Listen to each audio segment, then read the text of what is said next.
Hello there and welcome. It's Bob Proctor back again. Now, you know, in the last video that we made here together, I went through how the conscious mind works, how the subconscious, and how the body is an expression of the mind. And as you go through that, if you go through it a few times, you're going to see, yeah, that's exactly what happens. Now, I want you to think of this for a moment. When you impress an idea upon your subconscious mind, that alters the vibration of this instrument we call our body. See, our body is a molecular structure. Really what it is. It's a mass of energy in a very high speed of vibration.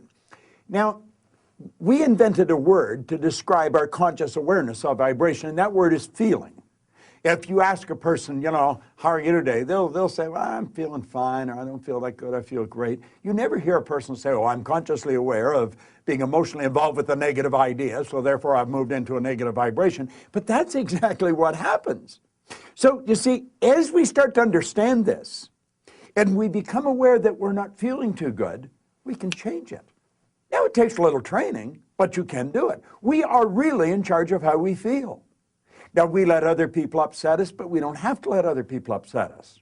We don't need to react to them. We can respond. We can listen to what they're saying, and they say, well, you're entitled to your opinion, but that's just not what I'm like. And we can hold our own idea of ourselves.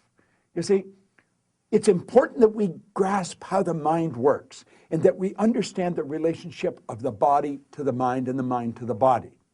Now, it's our results that we want to change. Now, our results could be in our physical body. It may want to be, you may want to cast off a few pounds. You may want to put on a couple of pounds. You may want to have a little higher energy. See, all the energy there ever was or ever will be is 100% evenly present in all places at the same time. Everything's energy. You'll hear people say, where does he get all the energy? Where does she get all the... Nobody gets energy. Everybody releases energy. Desire is the triggering mechanism that, whoo, lets the energy flow.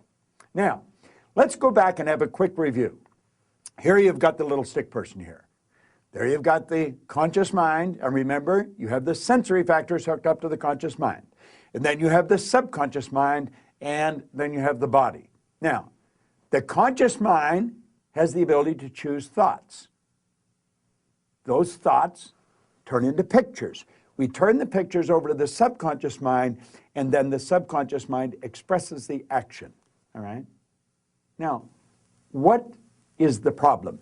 Remember, we said the subconscious mind had no ability to reject. We said the subconscious mind cannot differentiate between what's real and what's imagined. How did we arrive on the scene? I'll tell you. When you arrived on the scene, you did not have any conscious faculties developed. The sensory factors weren't even developed. This is how you arrived. That's called the little life. That's the baby. No conscious mind. So there's the subconscious mind. It's wide open. You can put anything in it. You see, your subconscious mind is programmed genetically. That's why we look like our relatives. It's built right into the genes at birth. But then we're programmed environmentally. Carl Mendinger from the Mendinger Foundation in Topeka one time said, environment is more important than heredity. Why do you think you speak the language you speak? You speak that language because you were surrounded by people that speak that language in your little life. And the language just went right into the subconscious mind. If you grew up in a home that was bilingual, you learned both languages. I had an associate over in Kuala Lumpur, had a little boy, he spoke 4 languages at 4 years of age. And you'd look at that and you'd say, my gosh. No. The baby was programmed. Why do you like the food you like? It's programming. That's right. Now, let's stop and think about the environment we were raised in. Here's the baby, and look at the ideas and the thoughts and the concepts that are going on around that baby are going right into that baby's subconscious mind.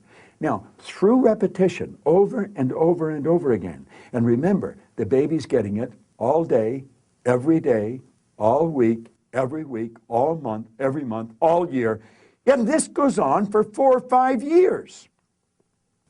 And the baby reaches the age of 4 or 5 where they can start to think that baby's programmed. That baby is programmed to think like the people it had been surrounded by. If the people that surrounded that baby had gone right through school, the baby will probably grow up and go right through school. If the people that were surrounding that baby always lived in hard times, never had any money, always in debt, that's probably how that baby's going to grow up. Now, this is bizarre, but this is how it happens. It's how it happens for me. I was raised during a depression. We didn't have any money. There was always talk about no money. You should be satisfied with what you've got. Well, that's not true. You should never be satisfied with what you've got. You should be happy with what you've got. Dissatisfaction is actually a creative state. So here we have now a baby that has been programmed. Now, let's take and think for a moment. What happens when that baby starts to think for itself? Now think of this. The paradigm controls the vibration controls the action which produces the result. Now here we go. Here you got the baby with the paradigm, and the conscious faculties have developed. They have the ability to think. There's a power flowing into them. What are they going to think? They're going to think thoughts that are in harmony with that paradigm. That's right. We've been raised to believe you go to work to earn money. Do you know that working is the very worst way to earn money? That's right. You should go to work for satisfaction, not for money. You provide service for money. You can earn money while you're sleeping. In fact, we have programs where we teach people to actually earn more money while they're sleeping than they'll ever need to use while they're awake. You say, well, that's a pipe dream. No, no. That's a paradigm that causes you to think that's a pipe dream. There's people doing that are nowhere near as bright as you. But here we are now. We've got the person. They've been programmed in their little life genetically and environmentally. That paradigm is nothing but a multitude of habits. A habit is an idea that's been programmed into the subconscious mind over and over and over again. Now, the paradigm is literally controlling the behavior. Consciously, you can think of one thing, but subconsciously, the other idea will be controlling you. See, we can sit down and we can read these self-help books, we can listen to the recordings, and we say, yeah, well, I can do that. That makes sense. That's logical. But then we can't do it. Why? Now think of this for a moment. I want you to imagine that you're going to accept an idea right now to turn your annual income to a monthly income. You say, well, I'd like that, but will you do it? Probably not. Your paradigm will stop you. See, your paradigm literally controls the results. Now, let's think of how the paradigm was formed. The paradigm was formed through repetition. The ideas being planted in your subconscious mind. Now, understand your paradigm dictates your logic. Your paradigm controls how you utilize your time. Your paradigm controls your perception of situations. Your paradigm controls your effectiveness. Your paradigm controls the amount of money you earn. If you want to change your life, you must change your paradigm. You see, to most people, it's illogical that they could take and turn their annual income to a monthly income. But if you follow our teachings, we'll show you exactly how to do that. We'll show you how to accomplish anything you want to accomplish, because what we're focused on is showing you how to change the paradigm. When the paradigm's changed, your life changes. It's a beautiful concept. It's an absolutely phenomenal concept. Now you know why you're getting the results you're getting. It has nothing to do with your intellect. Your intellect, you can figure out how to do things. But that doesn't mean you're going to do them. You'll hear people say, I believe that, but their behavior would indicate they've never even heard of it. Why? We believe something on a conscious level. On a subconscious level, the paradigm believes something else. There's a word called praxis. Praxis is the integration of belief with behavior.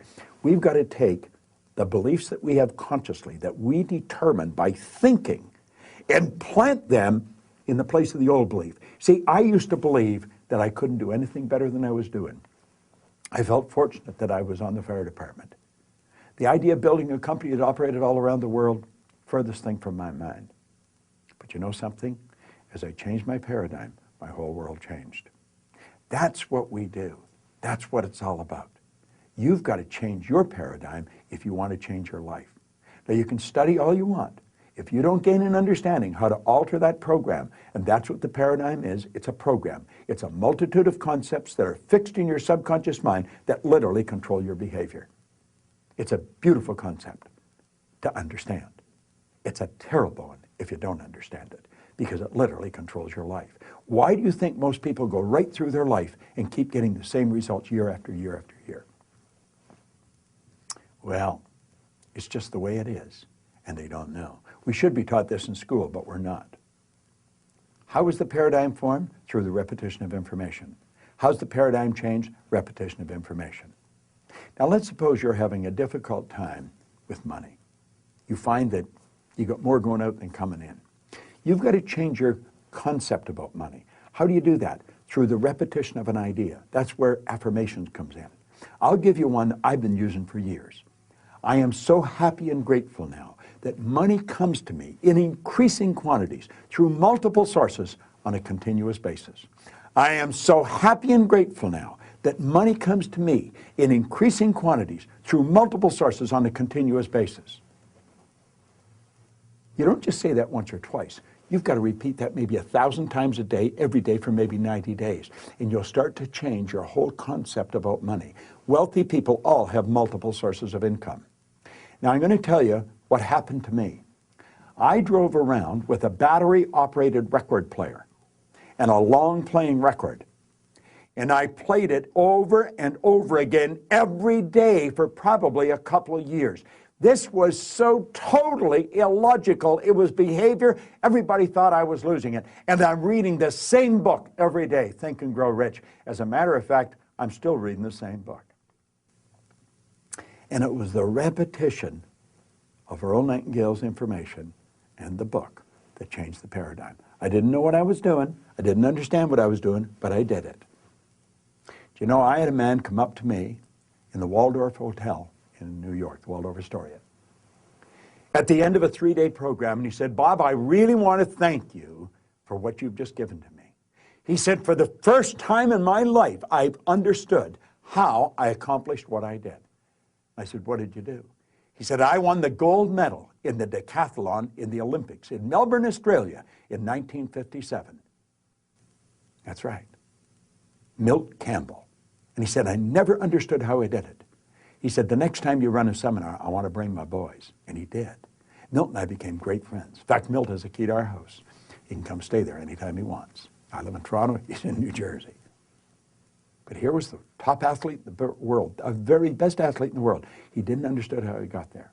Most people that are very accomplished cannot tell you why they are. That's why they are. They've rewritten the program. They changed the paradigm. They might not have understood how they did it, but they did it. That's what our company is all about. We teach people how to change paradigms. I want to thank you for watching this, but I'm going to ask you to share it with other people.